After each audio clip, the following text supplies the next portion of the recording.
Bonsoir à tous, merci d'être au rendez-vous en cette fin de semaine pour une nouvelle édition sur Monaco Info. Au sommaire de votre JT, la principauté fait régulièrement entendre sa voix dans les hémicycles de la scène européenne. Dernièrement, une femme monégasque a été nommée à la présidence d'une sous-commission à l'Assemblée parlementaire du Conseil de l'Europe. Il s'agit de Béatrice Fresco-Rolfo. Elle sera avec nous ce soir. Connaissez-vous les filles de l'Escadron Bleu? Elles sont à l'honneur dans un documentaire diffusé sur Monaco Info. Ces jeunes Françaises ont fait preuve d'héroïsme au cœur d'une Europe meurtrie par la Seconde Guerre mondiale. Un sujet que nous développerons avec Daniel Cotalorda de la Croix-Rouge monégasque. Nous parlerons également gastronomie dans ce journal avec un nouveau restaurant étoilé en principauté, le Rampoldi. Et puis nous vous emmènerons à quelques mètres sous terre à la découverte d'un métier de l'ombre, celui des gouttiers. Mais avant cela, vous avez pu le suivre sur notre antenne grâce à notre équipe sur place. Boris Herrmann a bouclé hier son Vendée Globe. Frédéric Elion, bonsoir. Le skipper allemand termine 5e de ce tour du monde en solitaire. Bonsoir Émilie, le navigateur du Yacht Club de Monaco a franchi la ligne hier, jeudi à 10h19 en 4e position. Jean Le Cam est arrivé plus tard dans la journée à 19h19, mais devance Boris Herrmann d'une heure sur le temps de course finale en raison des 16h15 de compensation glanées dans le cadre du sauvetage de Kevin Escoffier. L'Allemand termine donc 5e de ce Vendée Globe. On passe à ce beau geste de la Fondation Prince Albert II de Monaco en faveur des récifs coralliens.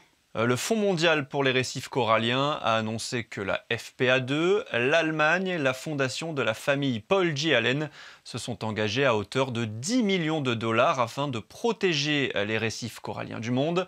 Ces contributions marquent le lancement d'une campagne de collecte de fonds qui culminera lors de la COP26 à Glasgow en novembre 2021. Les récifs coralliens, qui font vivre environ 1 milliard de personnes dans le monde, sont parmi les écosystèmes les plus menacés de la planète. Et dans un tout autre domaine, Frédéric, après sa défaite à Badalone mardi soir en Eurocup, la Roca Team retrouve la Jeep Elite ce week-end. Leader du championnat avec 6 victoires et une défaite, Monaco reçoit le Portel demain samedi à 18h à la salle Gaston Médecin. Une affiche de haut de tableau puisque les nordistes sont 6e au classement avec le même bilan que l'Asvel, 5 victoires et 3 défaites. Les joueurs de coach Mitrovic restent sur 6 victoires d'affilée en Jeep Elite, Émilie, et possèdent la meilleure défense du championnat. Les joueurs à surveiller côté Le Portel, McIntosh et ses 14 points de moyenne, Boris Dallot ou Benoît Mangin qui tourne à 50% à 3 points depuis le début de saison. Et nous suivrons bien évidemment le résultat de cette rencontre. Merci Frédéric. Il est temps à présent d'accueillir notre première invitée. Il s'agit de Béatrice Fresco-Rolfo. Depuis plusieurs années, elle est membre de l'Assemblée parlementaire du Conseil de l'Europe. Et cette semaine, elle a été nommée présidente de la sous-commission sur le handicap et la discrimination multiple et intersectionnelle. Bonsoir Béatrice Fresco-Rolfo. Bonsoir Émilie. Tout d'abord, comment avez-vous accueilli votre nomination ? C'est un honneur pour moi surtout d'avoir été nommée à ce poste-là. C'est quelque chose dont j'avais envie depuis pas mal de temps. J'avais envie de porter ce sujet et cette cause. Alors cette nomination vient couronner aussi plusieurs années d'action au sein de l'Assemblée parlementaire du Conseil de l'Europe et pas seulement dans le domaine du handicap ou de la discrimination. Je fais partie de la commission égalité, discrimination et non-discrimination de l'Assemblée parlementaire du Conseil de l'Europe depuis 2013. Donc je me suis assez investie sur les droits des femmes, sur les luttes contre les violences. Et j'ai en effet été même rapporteure générale contre les violences faites aux femmes du réseau parlementaire qui s'occupe de cela. Donc c'est vrai que je suis un peu active dans cette commission depuis pas mal de temps. Et la présidence d'une sous-commission, c'est un peu un résultat d'un travail et de mon travail dans cette commission. Pour en revenir à la sous-commission que vous présidez, quels sont les travaux sur lesquels vous souhaitez intervenir? C'est un vaste sujet que sont le handicap et la discrimination. Très vaste sujet. En fait, je vais beaucoup travailler sur l'inclusion, la manière d'appréhender les différences, de d'intégrer les personnes handicapées ou les personnes maintenant souffrant de longues maladies, de maladies chroniques, parce qu'elles aussi peuvent avoir à souffrir de handicap liés à cette maladie. Donc je pense que je vais plutôt travailler sur cette inclusion et sur le travail, le retour au travail, parce que c'est important de retourner au travail, de retourner dans les activités de tous les jours, donc plutôt là-dessus.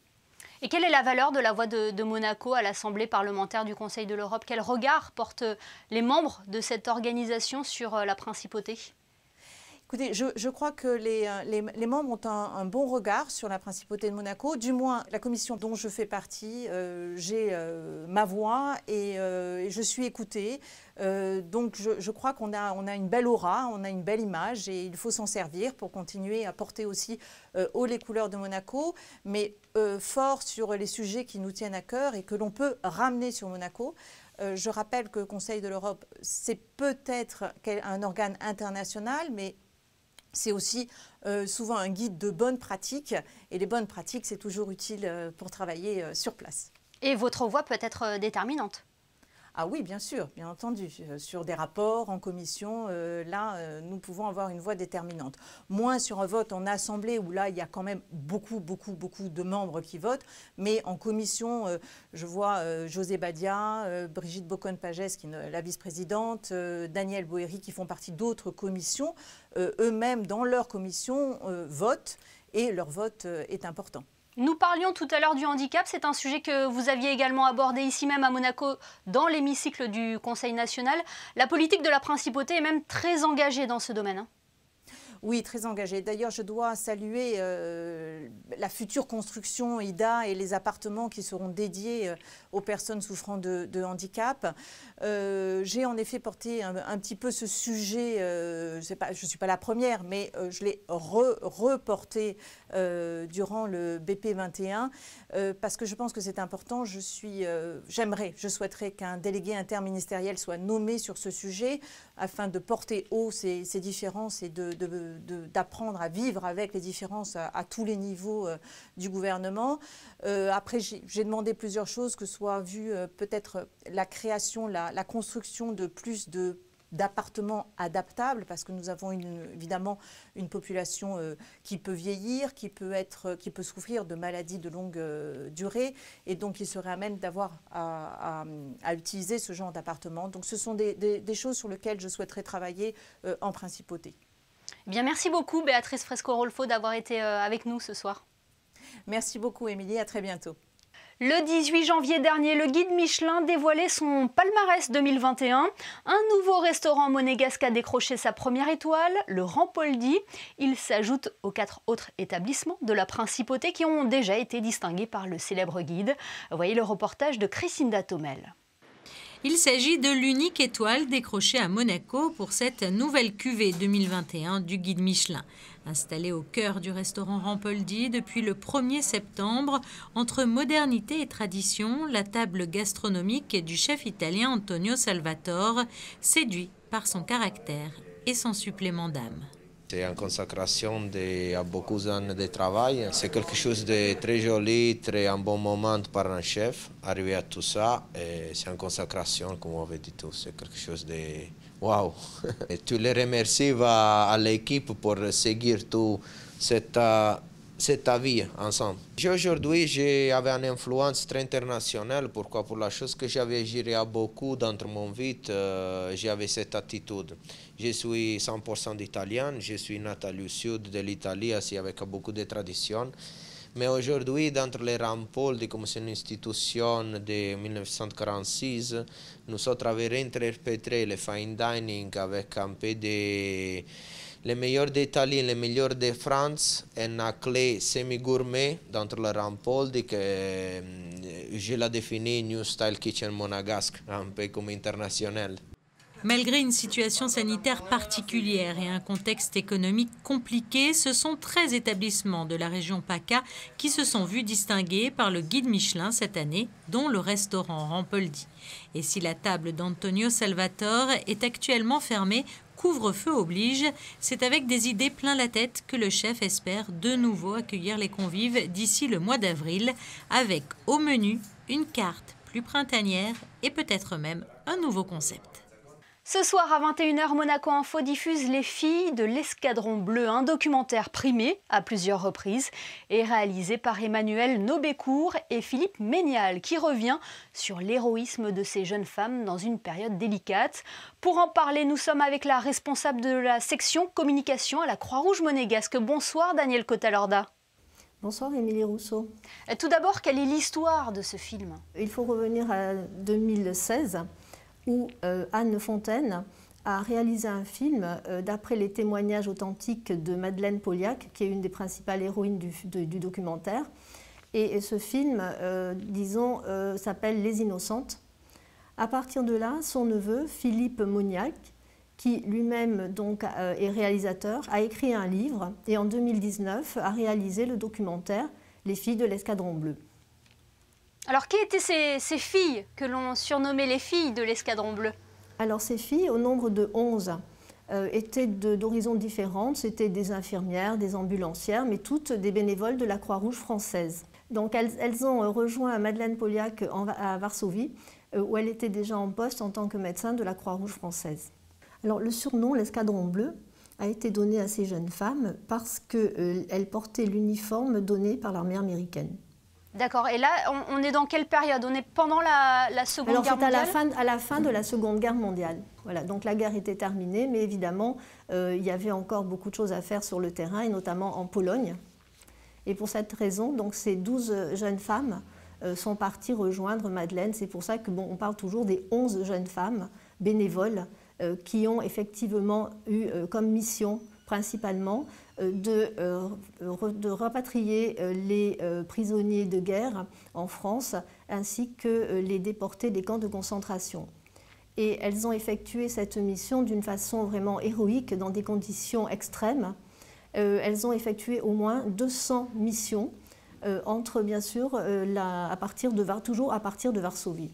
Oui, justement, Danielle Cotalorda, ce film véhicule plusieurs messages, dont l'héroïsme de ces jeunes femmes. Oui, absolument, parce qu'elles ont vraiment accompli leur mission dans toutes conditions, des conditions extrêmes, et elles n'ont jamais renoncé à leur engagement. Et c'est ça qui est vraiment très intéressant pour nous, Croix-Rouge, un engagement sans faille. Et ça, c'est vraiment, le symbole des actions Croix-Rouge. Voilà, c'est pour ces raisons que la Croix-Rouge monégasque a décidé de projeter ce documentaire il y a un peu plus d'un an maintenant. Un peu plus d'un an, effectivement, puisque nous avons eu la projection en octobre 2019, en présence, bien entendu, du réalisateur également. Et c'est vrai que c'est un document qui nous a beaucoup touchés, nous, bénévoles aussi de la Croix-Rouge. Et également, ce qui personnellement m'a beaucoup marqué, c'est également l'écriture de ce documentaire. C'est vraiment écrit d'une façon remarquable, par sa justesse, par cette sensibilité. Et c'est tous ces éléments qui font que nous, Croix-Rouge, on a vraiment voulu projeter ce film. Un film que nous pourrons découvrir également sur Monaco Info. Merci beaucoup, Danielle Cotalorda, d'avoir été avec nous ce soir. Merci, Émilie. Et puisque nous parlons des programmes à suivre sur Monaco Info, que pourrons-nous découvrir sur notre antenne ce week-end, Frédéric? Oui, la messe de Sainte-Dévote en langue monégasque qui s'est déroulée lundi 26, Émilie, sera diffusée dimanche matin à 10h. Autre rendez-vous à ne pas manquer, la rediffusion du 40e Festival international du cirque de Monte-Carlo, samedi soir à 21h. Un mot à présent sur le partenariat d'excellence entre CFM Indo-Suez et la Compagnie des Ballets de Monte-Carlo. Il a été renouvelé pour 3 ans ce matin. Les deux partenaires officiels viennent de signer la prolongation de leur engagement pour 3 nouvelles années à l'atelier des Ballets de Monte-Carlo. Cet accord confirme l'importance qu'ils accordent à leurs valeurs communes, la recherche d'excellence, l'innovation, le dépassement de soi, le travail d'équipe et l'esprit de famille. Ce renouvellement témoigne également de la volonté de CFM Indo-Suez de poursuivre activement son soutien à l'action culturelle qui fait rayonner la principauté de Monaco à travers le monde. Merci Frédéric, on vous retrouve tout à l'heure pour les prévisions météo.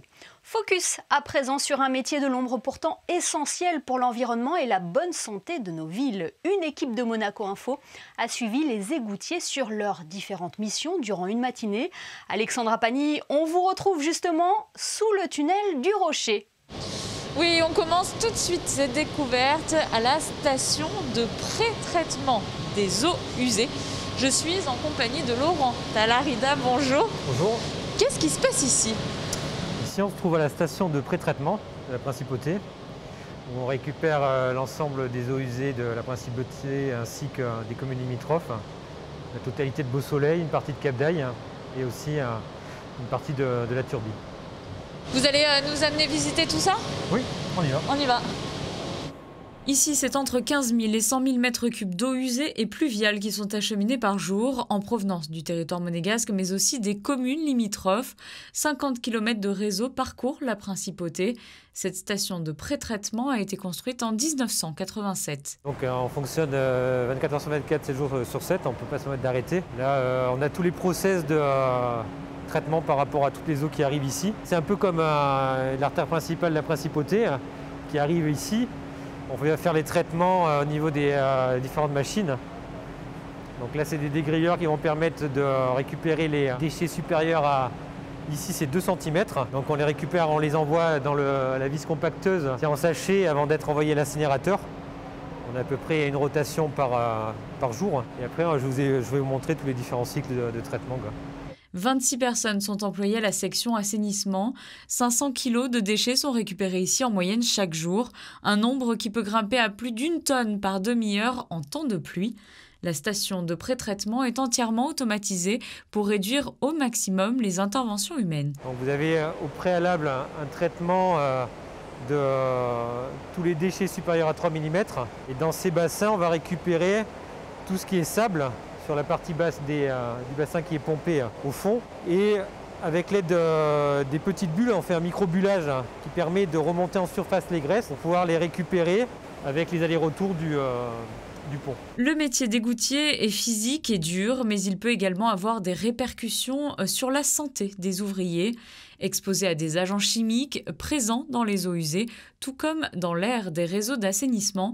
Des mesures sont donc prises et des contrôles réguliers sont effectués pour s'assurer de la bonne santé des 26 agents. Par rapport aux personnes qui sont présentes dans la station, on va mesurer la présence d'H2S, qui est aussi après méthane et gaz dangereux. Présence aussi d'oxygène pour savoir s'il y a un gaz qui ne prend pas le dessus par rapport à l'oxygène, afin d'informer à tout moment le personnel s'il n'y a pas un risque. Les égoutiers sont beaucoup plus exposés par rapport aux interventions dans les collecteurs d'égouts.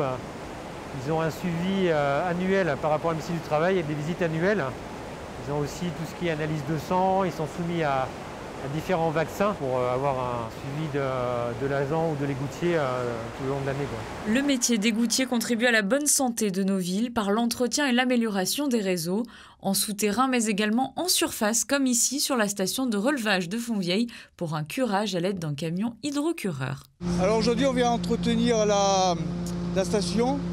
Alors du coup on va pouvoir nettoyer tout ce qui est les pompes, les clapets hebdomadaires et de temps en temps on vient enlever le sable, ce qu'on fait aujourd'hui. Les équipes interviennent pour des travaux d'entretien tout au long de l'année. Ils sont également en charge de la lutte contre les nuisibles dans les espaces verts du domaine public. Mise en place d'appâts pour les rongeurs, mais aussi en période estivale contre les moustiques. Dans leur quotidien, les égoutiers sont souvent amenés à pénétrer dans des espaces confinés pour réaliser des opérations de nettoyage, dessablage, entretien, maintenance ou inspection. C'est justement dans l'un des collecteurs que nous poursuivons. Là, on se trouve au niveau de la quarantaine. Donc c'est un point un peu stratégique parce qu'on est à l'entrée de la station de pré-traitement. Ici, on récupère les eaux de Fontvieille, de Monaco-Ville, ainsi que les arrivées au niveau du quai. Dans ces sites, le danger est présent en permanence, risque d'asphyxie, intoxication, chute. Des équipements particuliers sont obligatoires, combinaison de protection, bottes, harnais, casque avec lampe et surtout détecteur de gaz et masque de fuite. Je prépare le ciment pour mettre sur la brique, pour que la brique elle tienne. Alors il ne faut pas en prendre beaucoup parce que ça durcit vite. Se sentir utile est le sentiment qui ressort le plus chez les égoutiers et le mot est faible. Cette descente dans les antres de la Principauté nous aura permis de découvrir ce métier de l'ombre indispensable, essentiel à l'environnement et à la préservation de nos villes des maladies. C'est donc ici que s'achève cette découverte du métier d'égoutier. J'espère que vous aurez bien compris et que vous réfléchirez à présent à 2 fois avant de jeter vos déchets, notamment dans vos toilettes. Voilà pour ce grand format à quelques mètres sous terre. Intéressons-nous à présent aux couleurs du ciel. Quelles sont les prévisions pour le début du week-end, Frédéric ? Quelques rayons de soleil en tout début de journée, Émilie, puis le temps va se couvrir progressivement au fil de la matinée, avec un temps très nuageux l'après-midi et une possibilité d'averse. Côté température, il fera 10 degrés le matin et 13 l'après-midi. Le soleil se lèvera à 7h48 pour se coucher à 17h39. Nous fêterons les Martines. Merci Frédéric et merci à vous de nous être fidèles chaque soir sur Monaco Info. L'actualité continue sur nos réseaux sociaux pour voir ou revoir tous nos reportages. Avant de nous quitter, cette information que nous avons appris aujourd'hui, la disparition de Jean-Marc Giraldi. Le président de la Société nautique était une figure du sport en principauté. Il a longtemps œuvré pour le développement de l'aviron à Monaco. On se quitte justement sur des images de cette discipline olympique. Photo signée Stéphane Dana. Très belle soirée à tous sur Monaco Info.